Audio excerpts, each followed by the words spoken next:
Hello, BookTube. I've got a bit of mail for you today on a gray, rainy day. The rain held off just long enough for me to get early morning errands done. I left my little dog very early with profuse apologies, telling her I will get back to you, I will come back, I will be back soon. And then I did a whole bunch of errands that had just stacked up in the course of a week. With the air very much portending rain. I just didn't know if it would last. I didn't know how long it would last. And instead, it lasted just long enough. Literally, I got all the way back here, put the Beans harness on to take her out, and I thought maybe there's a chance that we can get a walk in before it starts to rain, because rain is a complete deal breaker for her. But nope, when we got outside, it was raining. It had started in between the time when I walked in the front door and when we went out. It had started raining, and it's going to rain, I think, for the next 24 hours. So there'll be no long walks, and even the short ones will be the battle of the bulge. But the mail still came, just a bit of it. Doesn't have to be a 40-minute video. I don't have to make an hour-long video every day. For instance, we got periodicals. The Bedford Times Press from Bedford, Iowa.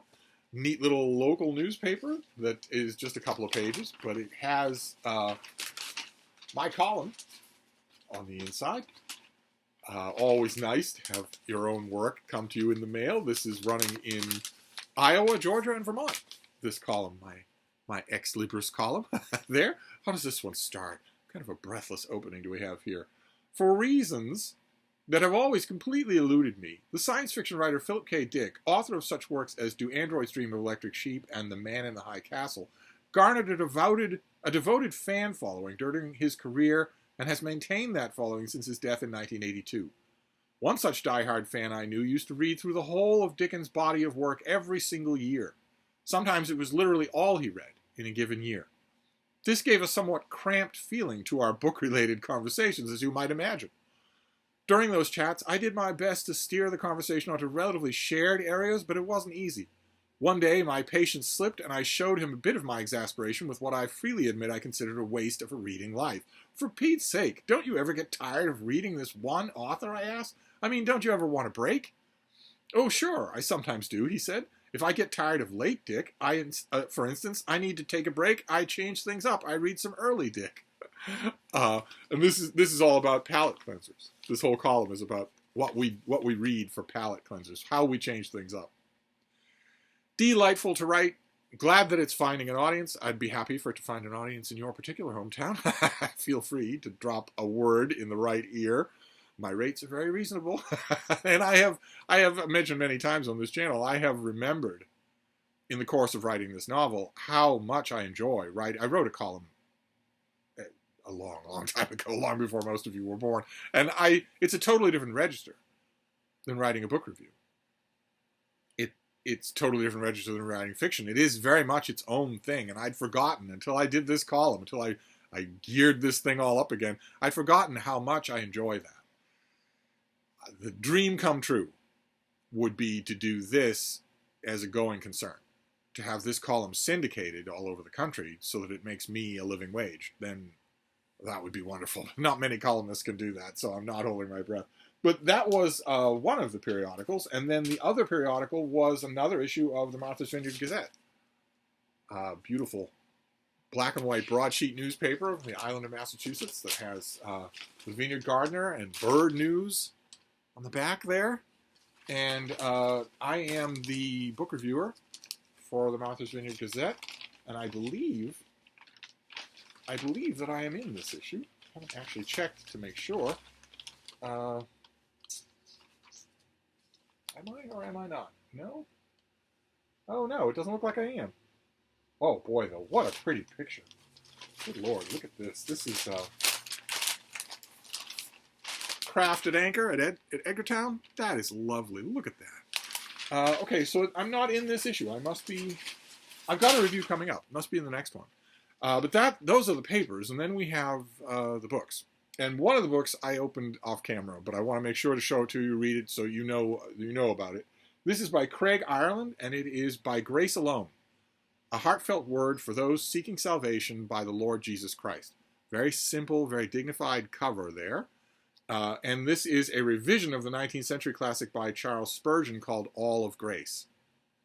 And the author was born in Sydney, Australia, and now resides in Rochester, New York.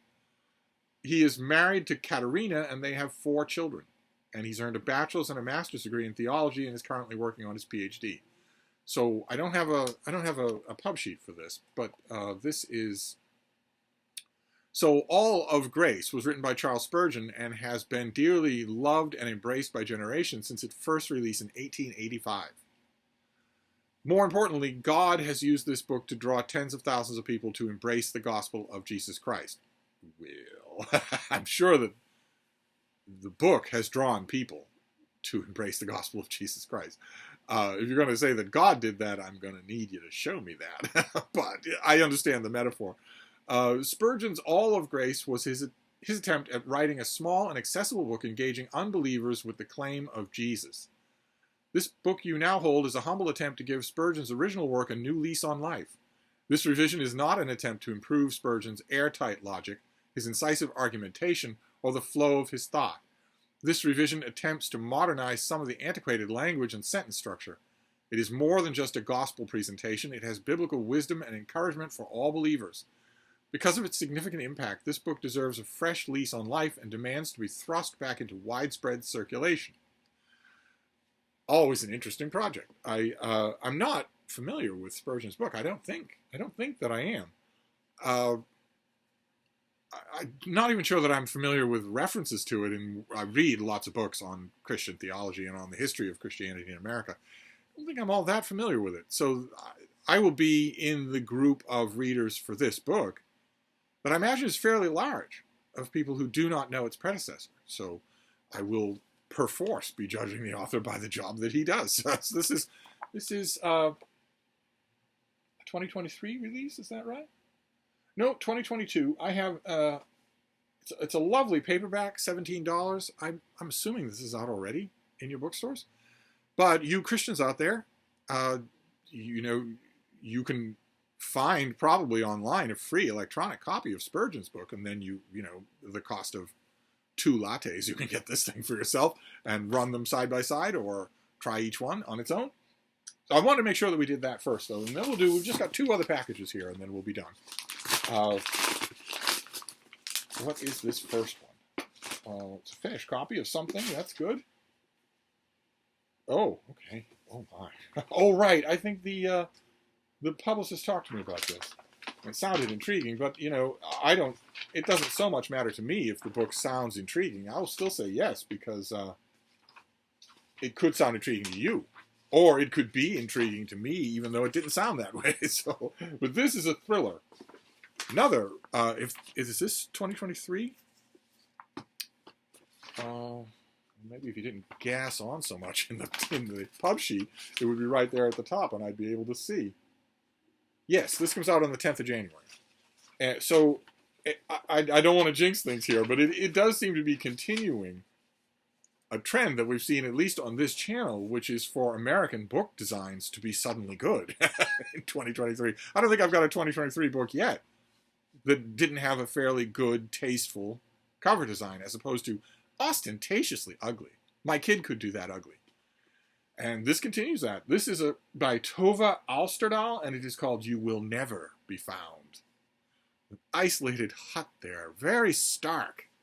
And the oversized lettering, the prominent lettering, in faded shades of red to black, of the title very effectively echoes the flat declarative nature of the statement, you will never be found.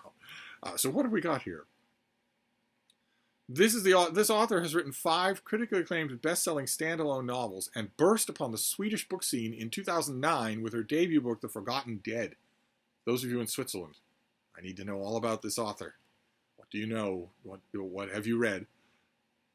She won Best Swedish Crime Novel of the Year award for 2014's The Disappeared, and in the fall of 2020 she launched the High Coast series, a classic procedural series featuring investigator Era Storgen and set in the stunning coastal region of northeast Sweden. The first book in the series, We Know You Remember, once again won the Best Swedish Crime Novel of the Year award. Wow. Okay, so this is a lauded author. Our U.S. edition, which published in 2021, garnered wonderful reviews, including People Magazine's Best Books of Fall Award and the coverage in O Magazine. We know you remember. Did we get that on this channel? It's not ringing a bell. This time of year it wouldn't, though, so I could be very much wrong about that. And this is the next book in that series, Era Shoden. In the small mining town of Malmberget, north of the Arctic Circle, residents and their houses are being relocated. As the mine that built the town slowly swallows it street by street, building by building, the memories of the community have collapsed into the huge pit they call the Hole. Only a few stubborn souls cling to their homes, refusing to leave. When two workers making their final preparations hear a sound coming from a basement, they break a cellar window and find a terrified man curled up in the corner. In another town, 700 kilometers away, police officer Aaron Shoden is investigating the disappearance of a man reported missing by his ex-wife. Era and her colleagues search his apartment, contact his friends and relatives, query local hospitals, but the man has vanished without a trace. Erin knows the pain of loss. She mourns her mother, whose mind has been stolen by dementia. To escape her loneliness and her memories, she loses herself in a casual affair. But she's wholly unprepared when her feelings deepen for G.G., who is 20 years her senior and her boss. When the diligent G.G. doesn't show up for work for 2 days in a row, Era and her colleagues must quickly realize that something is wrong. Their boss has gone missing. In the dramatic second installment of the High Coast series, the author finds herself at the mercy, Erin Shoden finds herself at the mercy of an elusive perpetrator and a love she can no longer deny. Okay, well, this comes out on the 10th of January next year. A Nordic thriller, Scandi Noir. Very good. All right, You Will Never Be Found. But somebody is found right at the beginning of the book. I wonder who that's supposed to refer to. Her boss, obviously, on one level. It's got me wondering. That's what it's supposed to do. Let's see what this next one is. I'm going to manhandle it because the tag broke off. What have we got here? Let's make sure. Oh my. Okay. All right. Did not request this, but here it is anyway. Oh. Okay. Well, the American South expression would be "bless your heart." This is November 8th. This book came out. So, it's a precious little use to me. This is Hugh Bonneville's memoir, Playing Under the Piano, from Downton to Darkest Peru. There's Lord Grantham, right, from Downton Abbey, that the role for which he will be known forever, I would imagine. Let's see here. Hugh Bonneville is one of the most accomplished actors, familiar to audiences worldwide for his role in Notting Hill, Paddington films, and Downton Abbey. From getting his big break as third shepherd in the school nativity play to navigating the Highclere Castle complex Labrador policies to mistaking a Hollywood star for an estate agent, Hugh's coming memoir, well, it's not coming anymore, darling, it's been out for a long, long time, creates a brilliantly vivid picture of a career on stage and screen. What's it like working with Judi Dench, Kate Winslet, Maggie Smith, Anthony Hopkins, Ralph Fiennes, Julia Roberts, playing Robert De Niro's right leg, or not being Gary Oldman twice? As a naturally gifted writer and uproariously funny storyteller, Hugh also writes with poignancy about his father's dementia, again with the dementia, and his mother, whose life in the Secret Service only emerged after her death. Oh my. Okay, well, I don't know anything about this actor. I was just assuming I would not get this memoir, and now I have. Its timing is unfortunate. It can't go on my year-end lists. My year-end lists are done. I was holding spaces open until the very end, but I can't be expected to hold spaces open on a year-end list to mid-December. So those lists are done. Best fiction goes up today.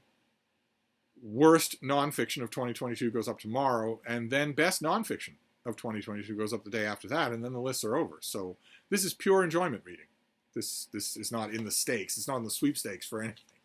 So that's what we have here. We have Playing Under the Piano, Hugh Bonneville's memoir. One of you should probably let me know if this is really, really interests you, because once I'm done reading it, I'm not going to keep it.